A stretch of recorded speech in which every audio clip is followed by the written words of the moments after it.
The announcement of Ghost in the Shell Arise might have slipped under the radar of most mainstream media outlets, but it sure hasn't escaped the attention of the franchise's steadfast fanbase, splitting it into two groups. Those who view it as a welcomed fresh addition to the hitherto immaculate sci-fi franchise, and those who've already renounced it as an unimaginative cash grab, purely because the series is said to be a prequel to both the original Mamoru Oshii film and the standalone complex TV series, or at least take place in an earlier time frame than any previous incarnation of the story. Now, allow me to preface what I'm about to say in this video by asserting that, like many of you, I have my own reservations when it comes to prequels. More often than not, a prequel to pretty much any story turns out to be nothing more than a hackneyed rehash of the same events that transpired in the original, with only minor deviations such as the time frame, the setting, or a new cast of characters who aren't nearly as likable as their successors. Having said that, in the case of Ghost in the Shell Arise, I'm more than willing to repudiate my usual prejudices and even play devil's advocate, because here's the thing, there is literally no reason to hit the panic button yet.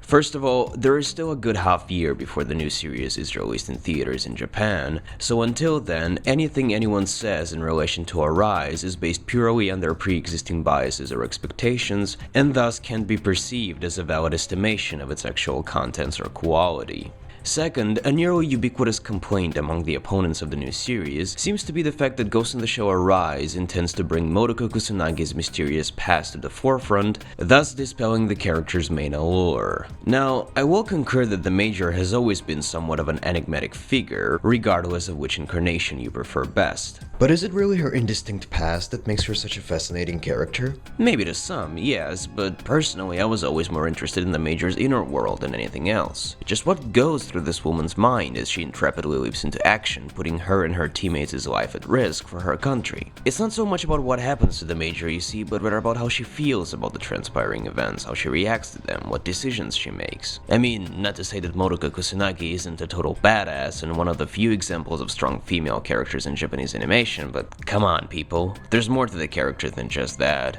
And this is where I believe Ghost in the Shell Arise has a chance to excel. A young, inexperienced, and possibly even rebellious Motoko Kusanagi coming to terms with her new life as a cyborg, tasked to assemble and lead Section 9 to combat a whole new type of criminals? I don't know about you, but I see lots of potential in such a premise. Some may disagree, however, arguing that since the Major's origins have already been abundantly explored in the second season of Standalone Complex, there isn't any adequate reason or need for a prequel series such as Ghost in the Shell Arise to exist in the first place. A valid point of view, perhaps, but that's assuming that Arise intends to follow the same beaten path as its predecessors. You see, while there is no denying that the creators of the project have shot themselves in the foot big time by advertising the new series as a prequel, personally I doubt it really has anything to do with any of the previous installments of the franchise. If anything, I strongly believe that Arise will simply end up being yet another interpretation of Masamune Shirou's original manga series, the same way both the standalone Complex series and the Mamoru Oshii films were before it.